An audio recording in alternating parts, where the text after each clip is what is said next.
Hi folks, you're with Tacitus today at your Pushback channel, and thank you for joining this audio live stream. In this essay, I'd like to talk about the recent revelations where, certainly based on what I've seen at least, there's appears to be an attempt by the board and sundry persons at Project Veritas in the United States to oust or substantially reduce the power and influence of James O'Keefe, the founder and really the engine room, if you like, of Project Veritas, or certainly as I understand it now. The types of allegations, the staff are complaining he's a tyrant, and one of the claims was he once stole the sandwich from a pregnant woman. That's scraping the fucking barrel, boy. But anyway, he once looked sideways. So you can tell that there's an effort here to make him look bad, and there'll be plenty of people on the left and the globalists, particularly the globalists, where there's lots of money and power at stake, that will salivate over thought of getting rid of him. It looks better if you get rid of someone because they stole a pregnant woman's sandwich, hopefully a black lesbian sandwich as well, and rather than, say, having to assassinate them, which has a rather bad look about it, dead bodies on the street and so on. It's all a bit, and who would believe that the braking system of somebody's car failed just as they were going around a mountain highway? Again, very hard to defend. Although, look, they got away with it with Jeffrey Epstein. So, but anyway, let's have a look at how it probably played out, and we're assuming here that or how they set it up rather. We're assuming here that, of course, the reports that I've seen so far are representative of the reality, and that it plays out along the lines that on the trajectory that it's certainly going along at the moment. That is, they've set him up and they're getting rid of him, or trying to.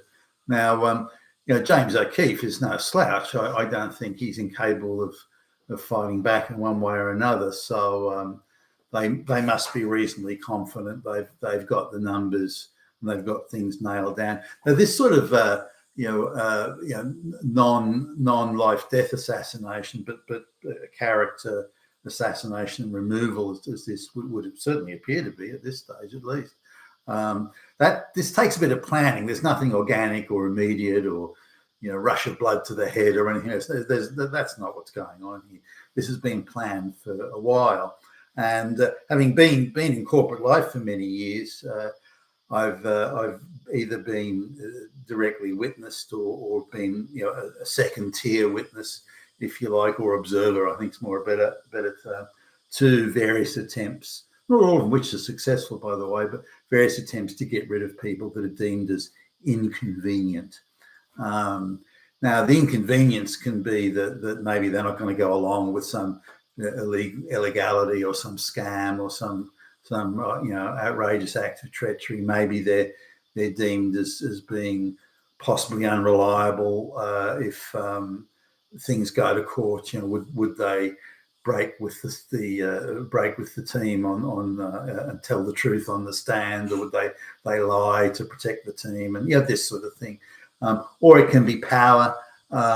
Somebody thinks that hey, I'm not really very good at my job. That guy is pretty good, and therefore he's a threat to my career possibilities and the power and the glory that I may achieve. If I can get rid of him, then I'll be the sort of Billy Bob on the spot, and I'll get the top job and the big bucks and so on.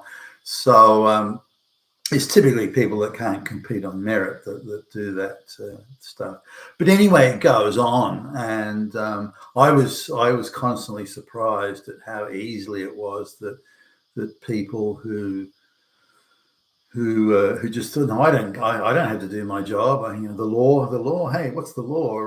We can get away with this, and some of them are quite well rewarded. Like, do you think that the people that were censoring the conservative voices for the 2020 election, in the social media landscape, they're a bunch of very low capability people in my view, and yet they were rewarded with millions upon millions of dollars in income because they performed the necessary service for the people who are in charge or think they're in charge. So for the globalist cabal. So this is how these setups happen, and so the Project Veritas thing would have happened along cabal. So this is how these setups happen, and so the Project Veritas thing would have happened along something like this, not this exactly because I don't know, but it would have gone along lines similar to this. So a large donor comes up to Project Veritas, says, "Look, I'll give you $5 million or whatever, whatever, a decent sum of money." And but for that sort of money, I want a seat on the board of directors. Now, maybe initially they didn't have a board of directors. Maybe there was no board of directors, but maybe a financial, some accountant somewhere, or lawyer accountant, or tax lawyer, or someone like that came to Mr. O'Keefe and said, "Well, you should structure it this way, and that'll limit the liability that so if the bad guys come to try and get at you and sue you, you'll be able to do this and that, and they won't be able to reach up under the skirt and take the and so on and so forth." So, and that would have been eminently sensible. But what and I'm surmising here, I'm not saying it did or didn't happen, but what Mr. Keefe didn't know is that accountant that on the face of it was giving quality advice had actually been got to by third parties that wanted to put time delay explosives into Project Veritas, so that was one step. That was one way of starting to move in. Now, once you've got the structure, which includes a board of directors, you've diluted Mr. O'Keefe's power there, ostensibly to protect him from external legal assaults and malicious, legal lawsuits, that sort of thing. But the board is advisory technically, so they're not really going to. He's the expert, and they would have assured him of this. "Nah, James, it's your decision. No, we don't want to get involved in it. No, it's you, James, it's you." So James would have gone off with these verbal assurances quite confident that he could carry on as before and nothing was really going to change, even though this board's in place now. There would have been people who were donating money who would have said, "Hey, give me a seat on the board," which now exists and hitherto didn't. And so, their representatives get a seat on the board. But what Mr. O'Keefe would not have been aware were these would have been representatives, in effect, of special interest groups that not so much want to monitor what he's doing, but but would themselves, they're part of, either directly part of or the subset of or subject to the whims of the globalist cabal, so they can get it Mr. O'Keefe through the board of directors. Now, you need a majority on the board that can be got at. Now, whether or not they're controlled directly by the globalists when they arrive, or they're exposed to control by the globalist cabal, it makes no difference. I mean, it's the same sort of thing at the end of the day. So maybe these people are compromised through sexual peccadillos. Maybe their children are. Maybe they've got a Hunter Biden in the family or something. Maybe there's something else. Now, remember, these people have got great power. They can come to somebody and say, "Look, your son's at university, and I can confidently tell you that next week there'll be a small, frail, little college girl, black and brown, if we can arrange it, and she's going to have a torn blouse. She's going to run crying from your son's room, saying that he raped her or tried to rape her, and that'll be the end of your son. At the end, no other university will touch him. We'll make sure that law enforcement authorities, if not the FBI, are vigorous in their investigation. The process alone will cause your son to have a nervous breakdown, your own career and so on will be called into question." But we can make all that go away. Now all we want you to do is just say that you're concerned that Mr. Smith is not a suitable CEO, and you think he should move on. That's all we want you to do. do that, and all the problems will disappear. Or you've got a daughter at university, and she, we can confidently assure you that next week the police will do just a random search in the universe based on an anonymous tip-off, and they'll find 100 kilos of fentanyl in your daughter's room. Now, who's to say how that got there? Drug penalties for drug dealing in that quantity can be 25 years in a state penitentiary, and the law enforcement authorities will be exceptionally rigorous in their investigations. And the prosecutor is very determined to have examples to be held up of people that have committed it. Now, naturally, we don't want that to happen. So what we'd like you to do is, so these are the sort of things that go on. So now they've changed the structure of the company to expose the CEO to these sorts of malevolent influences. They've either stacked the board of directors, which would be harder because you think there'd be a vetting process, or they've got to the board of directors. And again, I'm surmising here, I don't know. But they've got to the board of directors, and then the board of directors can then do the bidding and get rid of the one person who's causing the maximum level of irritation to the globalist cabal. So it would happen along those lines. Now, on top of that, the Project Veritas has a staff of 65. It surprised me. I wouldn't have thought there were that many, 20, 25, something like that, I would have thought. But anyway, 65. I don't know whether these are all full-time employees or casuals that do work, some work every now and again, I'm not sure. But anyway, the 65 is quite a lot. Very hard to vet the politics and the state of mind of 65 people when you've got a fairly thin management structure. So again, these people can be got to quite easily. I hear, Billie Jean, we understand it, that your mother's in such and such a nursing home, and we know that they've just put up their rates, and we know it's a real struggle for you to look after her, and or that your son's in a school for needy children, or like anything like that. And it must be very hard financially for you. We can make those problems go away, and so on. So it's not that hard to get to people, or maybe a pregnant woman is told, it'd be nice if your newborn child could be born into a home of your own, maybe one with water views and near good schools. That'd be nice if your child be born in that into that sort of environment, rather than the shitbox you're living in. We can make that happen for you. This is what we'd like you to do. So these sorts of things are things that do happen. Now, in a corporate sense, at like the senior management level, I'll go on to the other side here, and this is where I've had direct knowledge or have observed, and when they want to get rid of somebody, and the person hasn't committed any crime or done anything wrong or broken any law or nothing like that, they're just inconvenienced.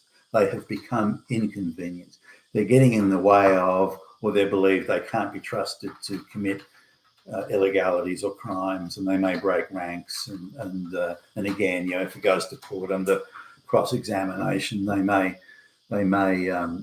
spill their guts or something like that. But so they just want to get rid of the person. Person is probably doing a very good job. They've done nothing wrong at all in any sense. Haven't broken any company policy, nothing. They're just inconvenient. They're just an irritation. And if anything, Mr. O'Keefe would satisfy that criteria as far as the globalists are concerned, an irritation. So it has to be got rid of. That's the decision. So how do we go about it? Now, in the first instance, once the decision's made, and they'll sit around the room, we've got to get rid of Billy Bob. Let's get rid of Billy Bob. Yeah. And some of the people go along with that because they figure if you're going to take Billy Bob out the back and shoot him, then you're not trying to take me out the back. So some go along because they see it as a form of self-protection. Hey, go and kill someone else, but don't kill me. So we've got to get rid of Billy Bob. Now, they'll go through a series of things. They'll go for the low-hanging, easy fruit first. So, Billy Bob's broken a company policy or something like that. So they'll try that first. So there's a first layer of things they go for.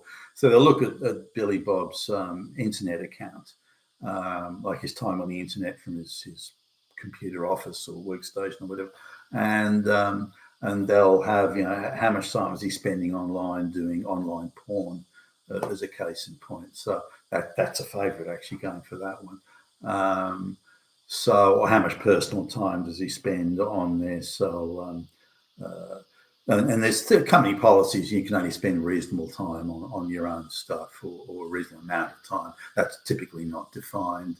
In some places, it's you're not allowed to do it at all. But generally, at executive level, it's don't do too much of it. Is generally the policy. Porn is always listed as being against the policy. I was surprised, actually, how many people do it. I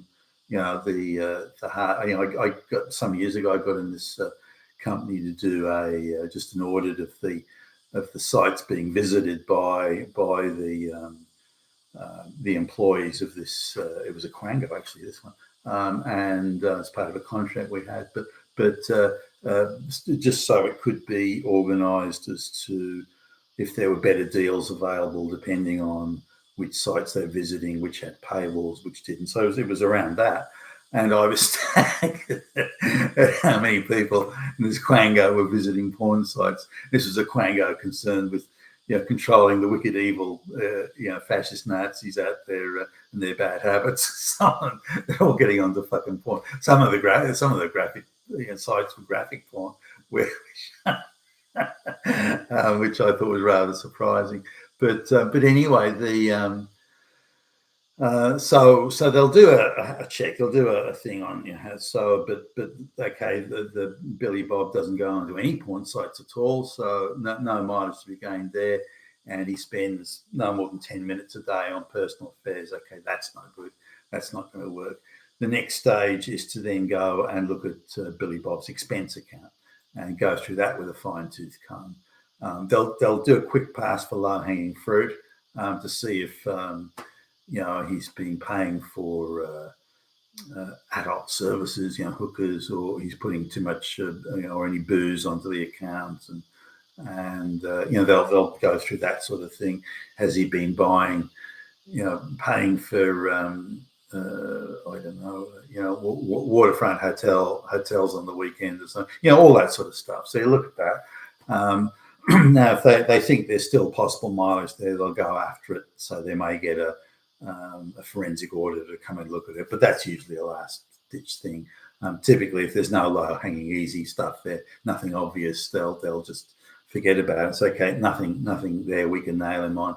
Then they'll go into other things. They'll do quiet inquiries to all the women that he interacts with in the office. Could be colleagues, could be direct reports, could be anybody. For example, one company that they had like a company gym, quite a well-appointed one, and the person that supervised the gym was a lady, and so they go to her and, did Billy Bob say anything to you? Did he grab your ass? Did he say anything inappropriate? And this sort of thing. So they'll try and do discreet inquiries there to try and say that he's a misogynist, he has to go, and so this is where this the sandwich and the pregnant woman stuff would have come from. It would have been that level of gamesmanship. So now if they can't find anything there, then and they just go through all that stuff. Nothing, they can't find a thing against Billy Bob. So now they go to the next level because they're determined to get rid of him. The next level, which is we got to invent something, or we've got to create an entrapment scenario. That's the before inventing, they'll create the entrapment scenario. So they'll say they'll move. Say Billy Bob's got a secretarial assistant or something. So they'll either go to that secretarial assistant and say, "Hey, guess what? We've just discovered we've been through your human HR, human resources file, and found you're actually owed 2 weeks leave. we don't know how this happened. So 2 weeks paid leave. You can, jobs here when you get back. I mean, so off you go for 2 weeks. We just found out. Wow, how could this have happened? So the secretary was assisting. Oh, okay, 2 weeks leave. Hey, paid leave, full pay. Wow, well, no pushback from me on that, she says, and off she goes. So then they'll get a temp in. And the temp is actually not a temp at all, but an entrapment setup to get Billy Bob. And believe me, they go to these lengths. I want to just put it out there. They go to these lengths and much more to do this sort of stuff. So it turns out the new temp assistant is is wearing super tight clothes, ass cheek, short dress, and the heels, the whole 9 yards. And looks very sort of pouty, come slutty, and everything. And so she's instructed to try and entrap Billy Bob. I need to talk to you about this, and then to poke tits in face and all that sort of thing. So what she's trying to do is to get Billy Bob to make a move, say something inappropriate, do a bit of ass grabbing or something. That just anything. It doesn't matter. And then she can run screaming from the room and he grabbed my ass, and that's it. Hey, got you, Billy Bob. You fucking damn sexist misogynist. You're out. So that sort of setup is what goes on, or other type of things. Getting they know they'll watch Billy Bob's habits. He comes in early in the morning or something, or he goes to the company gym in the morning. I'll make sure that the gym supervisor is there in some scanty outfit, and again, tries to poke tits in Billy Bob's face, trying to get him to say something inappropriate, do something, anything at all.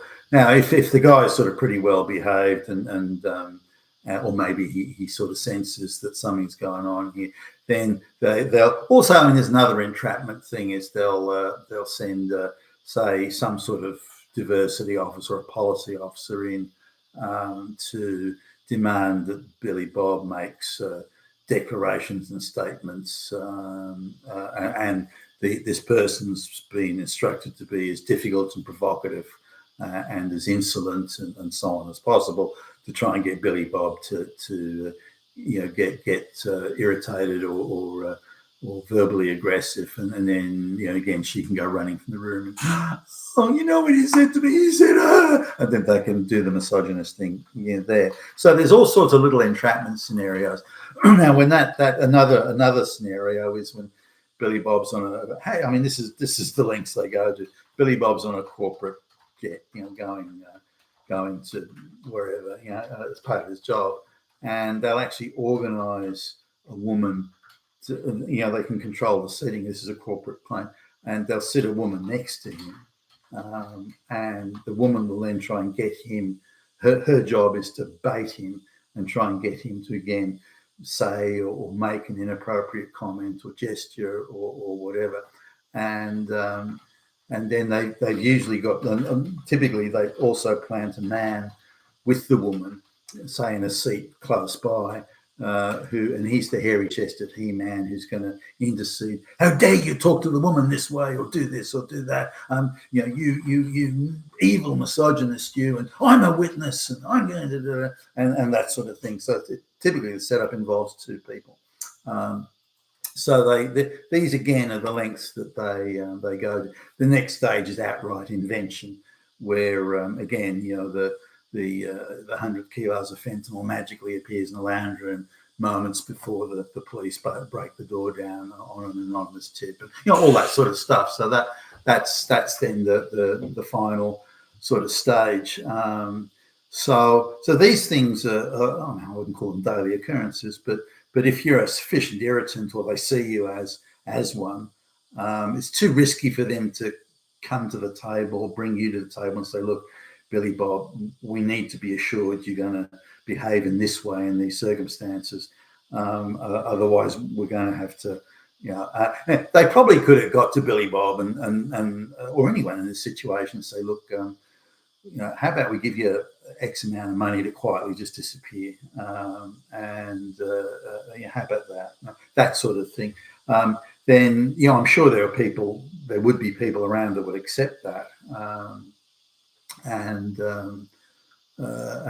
just go quietly into the sunset. I don't perceive Mr. O'Keefe's in that category, but I think many of these things could be solved along those lines. But that's a high risk. They've openly now declared their situation or their position, which in theory would expose them even further to if Billy Bob didn't go along with it. So there's that. But this is how these things play out, and the lengths that they'll go to. And you wouldn't think that people would go to those lengths. You think they just fire somebody, and if they're low enough down the chain, they will. But if they're too far up and they know about too many skeletons, then they just can't take that risk, and so they go to extraordinary lengths to silence people that have become an irritation. But the architecture of that whole thing will have gone something along those lines. You've been with Tacitus today. You're a Pushback channel. Thank you for listening.